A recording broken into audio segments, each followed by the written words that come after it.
Hello, I'm Scott Bogey here with Frankie Small ahead of his fight against Alan Gholizadeh at Shocking Off 38. How you doing today? Yeah, I'm good, thank you, Scott, mate. You? I'm doing good.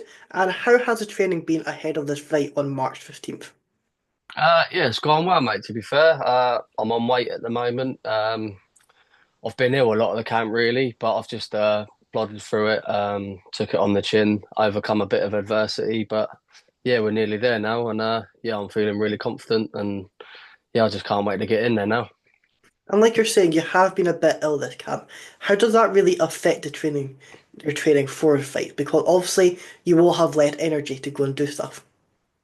Um, Sometimes it just like your motivation to go training, like you just feel like a bit sluggy, like you feel like, oh, I've got training tonight, whereas normally I'd be Yeah. buzzing, like sometimes, but like to get through that like miserable spot, it's good to train when you're that miserable because when it comes to fight night, like even when you're training ill or like fight night, you're going to be buzzing. I don't think my opponent's going to be making me feel the way I've been miserable in camp, so I'm used to that like miserable spot of training, and obviously I've got a good team of training partners on the mat. So yeah, they've been pushing me well, and yeah, obviously doing it when I've been ill really and not really been at the best of my health. Yeah, I'm looking at it as a positive really rather than a negative.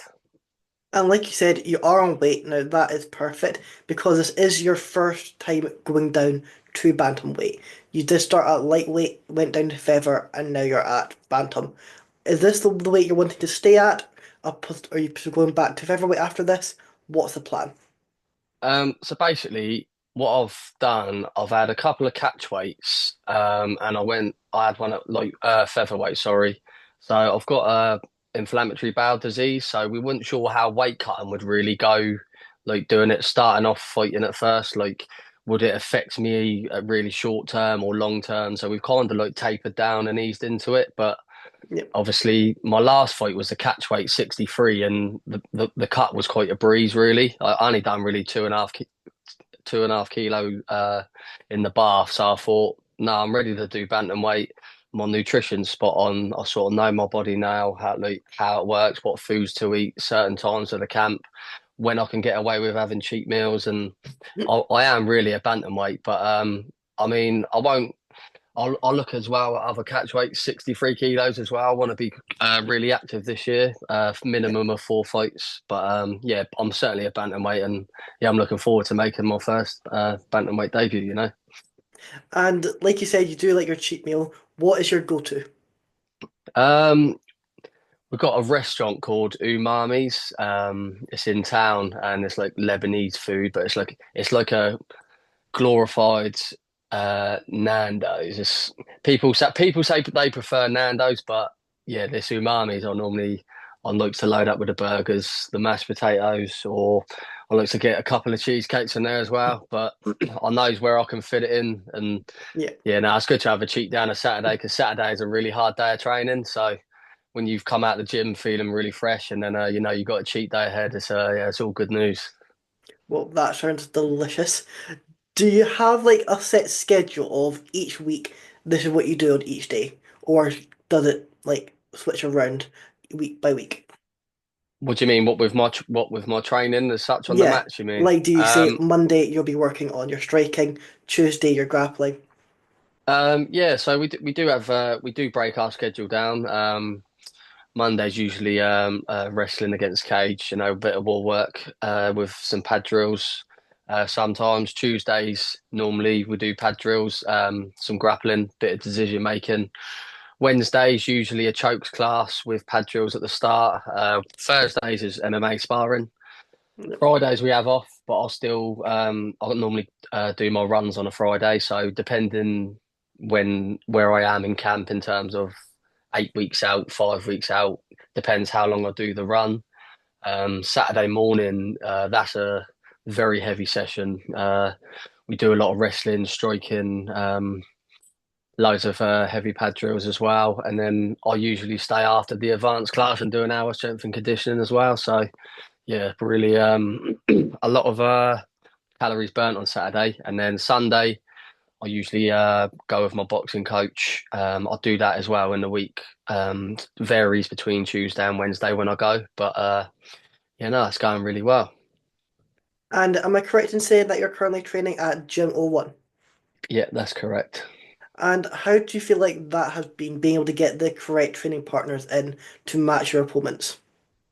Yeah, there's to be fair for my weight category, there's a lot of consistent training partners on the mat. Lots of people leveling up, lots of people coming through as well, and yeah, I mean everyone in the team's just really keen to just evolve, become the best fighter they can, and we all have a laugh and we all get on, but everyone knows that when it's time to work and knuckle down, yeah, you just see it on everyone's faces. We get on, tap each other out, kick Yeah. each other in the head, punch each other in the face. But yeah, it's all good vibes out there. Appreciate all my teammates really because without them, none of this would be possible really. And you did have an amazing 2024. Made your amateur debut in March, got that split decision victory. You came back in April, got the unanimous decision victory, and then finished it off with a stoppage in the second round. It may have not been how you liked it, the legal knee, but still got a stoppage victory in October. That must feel good coming into this year, 3-0 already.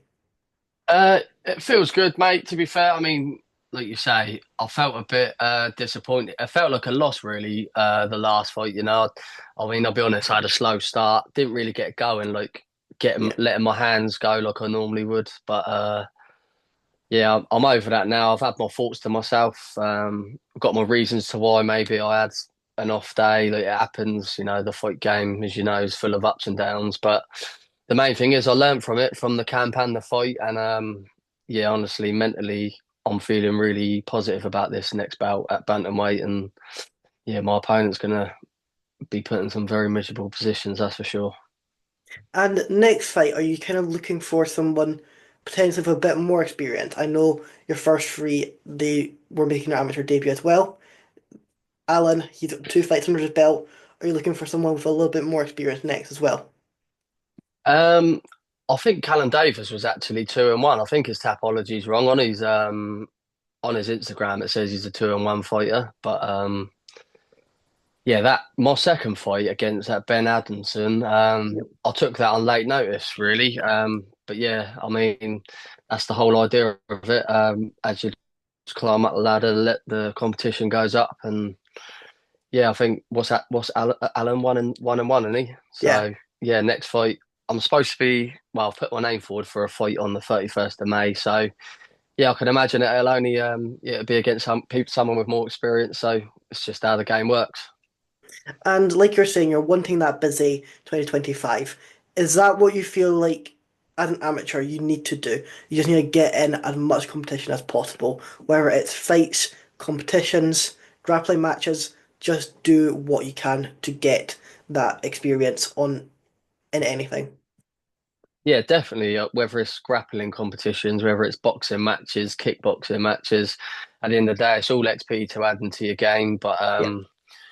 yes, I think it's important definitely for amateurs to just to keep active, And I think one thing last year I learned between my fights, like when I knew I could be a little bit like relax a bit, like I think I took a little bit advantage of it a bit too much, and like I sort of like went a bit below the par between fights, like in terms of like fitness. But this year, I'm going to stay fight fit all year round. I'll be ready for any pullouts. If there's a show looking for a late pullout, I'm going to be staying within reasonable weight. And yeah, I'm just looking forward to a busy year, and yeah, hopefully lots of exciting opportunities and another year of evolving. And the grappling scene in the UK is starting to just showcase. You have Polaris in England, you have ADCC in Scotland. It just gives you that different type of competition. It's no longer you having to go to these small promotions. It is these big organizations getting people from the Cage Warriors, UFC. They're showcasing their abilities on there. So you are getting that tough opponent. Sorry, mate. Your my sound went. I didn't quite hear that. So I'm saying with the grappling scene, Polaris, ADCC, they are bringing these top level guys from the UFC, Cage Warriors. They're being able to compete on these shows, which just helps you get in these tough competitions and getting a little bit more eyes on you as well. Yeah, mate, definitely. I mean, when you get big names come from the big leagues, it's and you're on the same shows as them, it definitely helps with your exposure as a fighter and as a competitor, really, because yeah, it just gets your name out there. People, and you know, it only takes one performance with the right eyes there, and Yeah. it gets your name out there, really. So it's a good motivation for younger and earlier fighters coming through and competitors to yeah, get their name out there and showcase what they're about. And it seems like in the UK, we are now starting to being able to give these amateur fighters like yourself a lot of opportunities to get a fights. You've got Rise and Conquer, Shock and Awe. You have Fight Star, Cage World Academy, Almighty. You do have a lot of organizations now which is there to get you guys fights, to be able to showcase your ability and be able to help you improve. Yeah, I like to think I'll get a couple of away days in this year. Or Mighty are all very active promotion. They're having shows nearly every month, I think they are. So yeah, I'll follow their pages. So I mean, I've only got to message my coach, and Yeah. you know, if the stars align and you know it's suitable for me to get on a show, then certainly why not? And you find now as well, like the level of competition in amateur, let alone professional in UK, is just rising and on the up. So it's yeah, there's a lot of talent on the shows, which is good for the UK scene. And yeah, it'd be a pleasure one day to share the cage with some of the top prospects, you know. And how do you feel like the UFC coming to London in March is just going to help that scene even further to try and get those names into the sport? Um, yeah, it's good. I mean, they got the UFC lineups. Got a tasty lineup already. I've been to three UFC London events now, and yeah, it's always a good night. I'm looking forward to that Vucenic and Chrissy Duncan fight. Definitely. Yeah, that's going to be a tasty one. Exactly. I got Fight of the Night written all over it. Who do Yeah, you it's going have? to be good. Who do you have been able to get the victory? I think Vucenic will probably get it. To be fair, he's just something about his striking, and I think he'll outpoint Chrissy Duncan. But Chrissy Duncan's a tough old lad, very tough. Exactly. And with Jordan, he did show his character, his strength. He fought in Cage Warriors, and then I think like a week or two, he then gets that UFC call up. So he just shows that desire of being able to stay ready. That opportunity can come at any point. Yeah, definitely. Yeah, staying ready is key because you know, in this game, some of the biggest opportunities are going to come to your direction when Yeah. maybe you're least expecting it or you're compromised a bit. You know, so yeah, it's just key. You never know what's going to happen. But yeah, Vucenic taking that fight on, and yeah, like I said, it was the back take decision, I think, wasn't it, when he tried to take his back and then he sort of Yeah. lost the top position. It was but yeah, no, I'll he's definitely one of my favourite fighters that's come out of Cage Warriors, and yeah, I'm looking forward to seeing him move up the rankings in the UFC. And what brought you into the sport? So one of my pals, he was competing at amateur. He's one of my best friends, and then I just kept going to the shows. I went all over the country with him. All the shock and aws. We went to York as well, London. Yeah, we done quite a few trips with him, and yeah, one day I just thought I wanted to join in the fun. You know, I never went to an Yeah. MMA show before. I never really used to like it really, and then I started watching them, and then I just got obsessed with it really, and yeah, from there I joined in.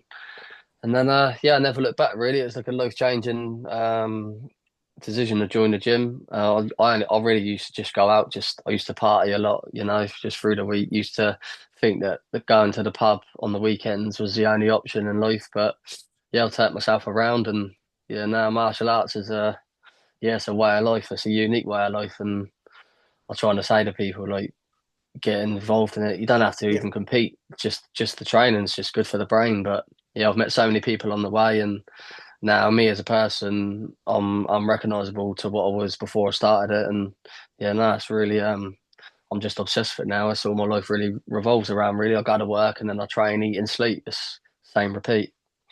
Exactly. And I know on that shock and awe card, you're going to get that stoppage and be able to propel yourself up those amateur rankings. Is there anyone you're wanting to shout out or anything else you're wanting to add today?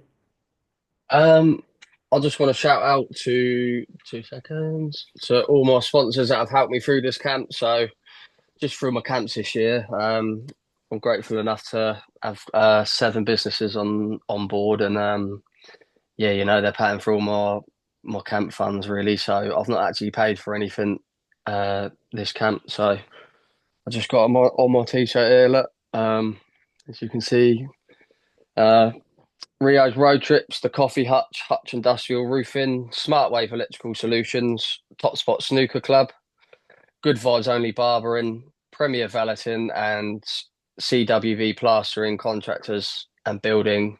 Uh, Thank you for sponsoring me and putting your time into me for the camps this year.